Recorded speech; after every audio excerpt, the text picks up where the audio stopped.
Following the announcement of Into the Radius 2, I think it makes complete sense to do a summary and explanation of all the lore in Into the Radius 1. Now they did say that the next major update is going to refine the lore, so hopefully this video isn't dead on arrival. The info used here is a combination of relevant 1.0 and 2.0 lore. 1.0 lore won't be considered as definitive evidence, but it will help elaborate on the less elaborated points further. Now, I'm going to present the story in chronological order, starting with the events before the game, so I'll only be showing the info as the character receives it. But if I miss anything important, please share it in the comments. Anyway, big spoiler warning. Before the Radius, early 1980s. Into the Radius' story begins in the Eastern European mining town of Pechorsk, a town that during the Soviet Union was found to have high concentrations of kimberlite, basically diamonds. Thus, large-scale strip mining began, pushing the small town's population to the tens of thousands. The town thrived throughout the Soviet Union until one day in 1987 when large seismic activity was recorded near the strip mine. All contact in and out of Pechorsk was static, so a reconnaissance helicopter was sent in to investigate. It noted that the town was covered in a very dense fog, but soon after entering the fog, there was radio silence. This led to a perimeter being set up around Pechorsk, cutting off the area now dubbed the Pechorsk Exclusion Zone. Military personnel was dispatched, however only a few soldiers would ever return, dying shortly after of organ failure. NATO quickly released a statement claiming that Pechorsk was hit by either an asteroid or an interplanetary object. However, the statement was soon retracted. Reports from the locals described the event as an earthquake-like rumble, resulting in a large dust cloud being kicked up into the sky, concealing a giant floating red orb. This photo was smuggled out of the zone, which confirmed locals' reports. Soon, more military personnel returned from the zone, dying shortly after, causing the UN to lock the zone down in order to reduce further loss of life. It was declared that all 40,000 people inside the exclusion zone at the time of the event were killed. Now, Pechorsk is situated in the Soviet Union, so it makes sense that the owners would want to see what's going on inside the zone. However, NATO was interested in the zone's mysteries as well. This led to the UN brokering a deal between the two parties to form the UNPSC, the United Nations Pechorsk Security Committee/Council, a combined council that would work together to explore and research the zone. Shortly after, locals began escaping from the zone. Unfortunately, they too all died of organ failure. Researchers observed that survivors of the event had their biology altered, creating a dependence on the radiation emitted from the orb. They found that any survivor who traveled further than 2 kilometers from the zone would die. The UNPSC would dub these survivors of the zone the Changed. It can be assumed that after the discovery of the Changed, Vanno was constructed, a train station just outside the zone that was turned into a hub for the Changed, where supplies could be sent in by train.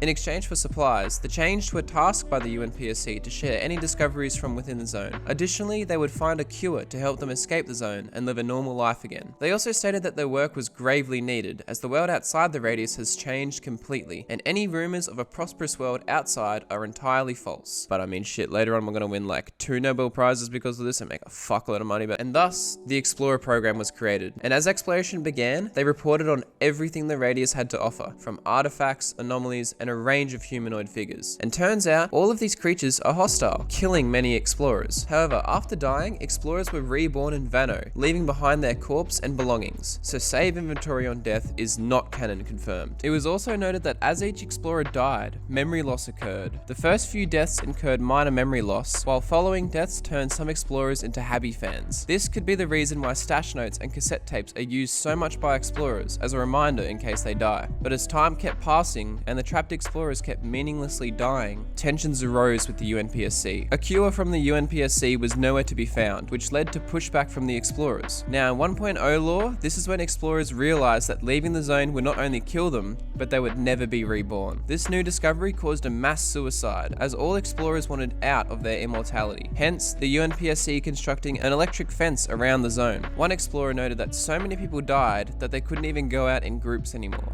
However, in 2.0, it's only ever explained as a mass disappearance of explorers 6 years prior to the event of the game. Nothing more. I like to think that the 1.0 version is better due to the darkness of the situation. And that's it for the lore's context. It's pretty deep, honestly. Like, there was a lot to unpack there, but I left out one major detail. The fact that I've got a big surprise for everyone.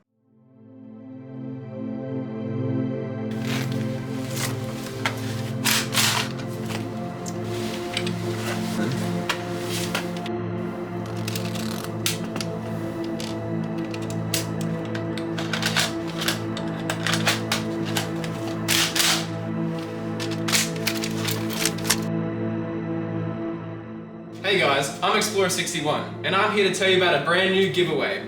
CM Games was kind enough to give us 3 copies of Into the Radius, So comment down below your favorite milkshake flavor, and I'll pick the 3 best answers myself. But if your favorite flavor is chocolate, then you must explain in great detail as to why you like such a basic flavor. Anyway, let's get back to the video. But without further delay, let's dig into the game's story. I'm sure we all know what happens in each mission, so I'm going to breeze through the early quests while exploring the deeper points around each mission. The story begins in the tutorial. An unknown number of years has passed since the events of 1987. Now we can sit here all day and argue about the year that the game set in based on the guns and whatnot, but the info given at the end of the game states that the game took place 15 years after the event, which puts us well before some of these guns even existed. So let's just stick with an unknown amount of time has passed since the event. Our character, Explorer 61, wakes up and spots a glowing white statue. It talks to him and is surprised that you followed her voice, as no one else has ever responded to what she said before. She asks for your help but doesn't elaborate any further. You complete the tutorial and appear inside the walls of Vanno, where you are unknown to the security systems there. Once identified, an audio message is played reminding you that you are the UNPSC's officer leading all research in Pachorsk, and that your security access was reset to 0 due to long-term absence. You are finally instructed to return to your room and complete missions for them. Upon entering your room, you're greeted with the first mission, the first expedition, where you must recover some lost equipment for the UNPSC and Perverme route, which turns out is a past explorer's watch. On the way out of the bunker, you are met by the statue again, who introduces herself as Katia. She explains that the statues are not her, merely images of her, because she's trapped somewhere. She doesn't know where, but it's dark and she can't move. Boo-hoo. Anyway, you return to Vanno and hand in the watch, and you're granted access to security level 1. Now after the early missions, you're normally sent straight into the range for training, where they give you some extra info about the game through voice recordings. The first one tells you about the Tide, a phenomenon that resets everything in the radius, from monsters, artifacts, anomalies, and so on. The Tide doesn't kill explorers caught in it, however, it does send them to a random place in the zone if caught inside it. The second recording explains to you that the closer you get to the center of the radius, the harsher it is. And that's about it. When exiting the shooting range, the recording praises you because the radius is hella hostile and only you can save the world from its dangers. Yay! With that out of the way, you move on to mission 2, Total Recall, which by definition is the ability to remember with clarity the details of events, objects, or experiences. Which makes sense, as you're tasked with finding a roll of film. That's pretty neat, huh?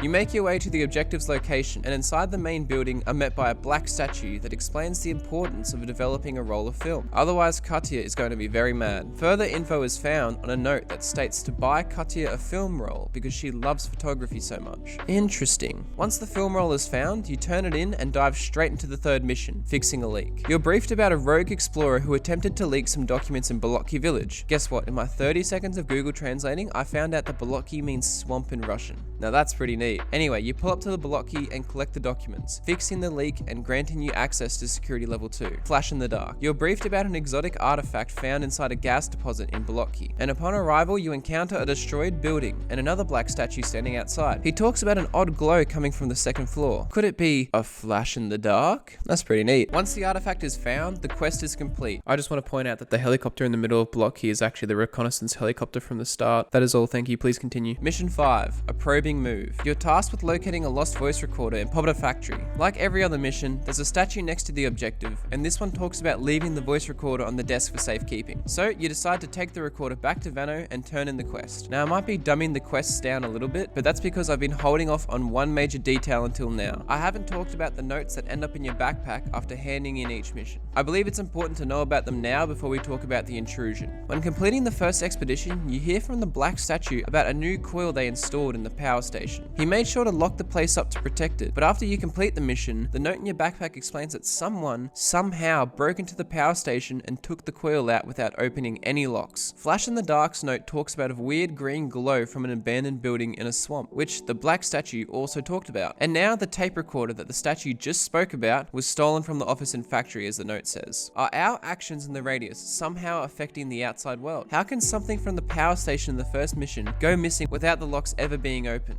Well, it can't be the outside world. The notes talk about Pachorsk specifically. Are we affecting Pachorsk in the past? Or is it a mirrored dimension? It's all very interesting, and more light is shed on this in Mission 6, the intrusion. You are tasked with finding a bomb, taking it to an office and blowing up an armored door to find a box hidden inside. So after acquiring the bomb, you make your way to the first floor of factory where the statues explain that their boss is hiding behind the heavy door. So we go ahead and blow that shit open and take the case back to Vanno. Easy peasy. Now this is where shit gets interesting. The note at the end of the mission explains that the factory's office door was blown open, and this month's salary was stolen. They further elaborate about how some strange people began investigating the explosion at the factory. It was believed that they were the KGB, basically Soviet Union FBI. Now, reading deeper into the KGB, it is known that they were dissolved in 1991 at the end of the Soviet Union, which means that the information from the post-mission notes has to be set before 1991. Considering the event happened in 1987, does this confirm that we're rewriting history with every action? If so, is it history before the event or after?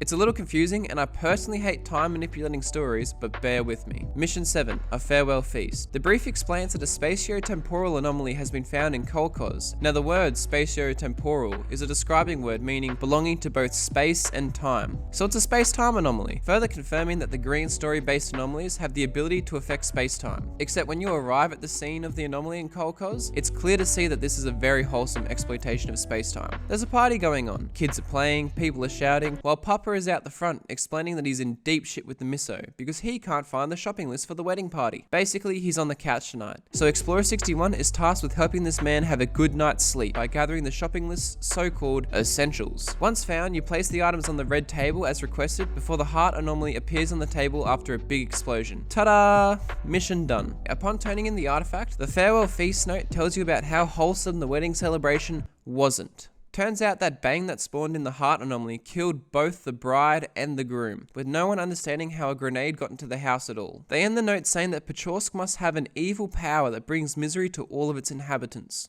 Mission 8, Kids Playground. The rail depot in Kolkhoz appears to be the epicenter of more anomalous activity. Now, honestly, I've never figured out how to do Kids Playground, but what I do know is that there's two kids there trying to help you out. Eventually, you'll trigger a train with your light spawning in the ghost train with the artifact sitting on the back. Once you grab the artifact, the train starts to move, so naturally, you're just gonna ride the train back to Vanno. Once the artifact is submitted, we have yet another note. This one informs you that you've once again killed another person. The ghost train you activated ran someone over, and authorities thought the kids who snuck into the train station must have started the train and moved it. They explained though how that wouldn't make any sense. The train had been broken down and rotting in that yard for over 15 years. What power could even start that train again? Mission 9, Ouroboros. Explorer 61. The committee is inspired by your enthusiasm. The Radius has granted access to the castle. The phenomenon is confidential, so you pack your best gear and you set off into the heart of the zone, the Pechorsk Castle. The castle is where the Radius lives, sitting directly above it. As usual, White Kanye meets you there and explains the history of the castle. He also talks about how he isn't religious, but maybe we're out here to pay for the sins of the past, for all of human sins. Thank you, Kanye. A note left at the bridge talks about someone's realization that the next event is going to happen in the castle, that they've been following the events for a while, and they're going there tomorrow.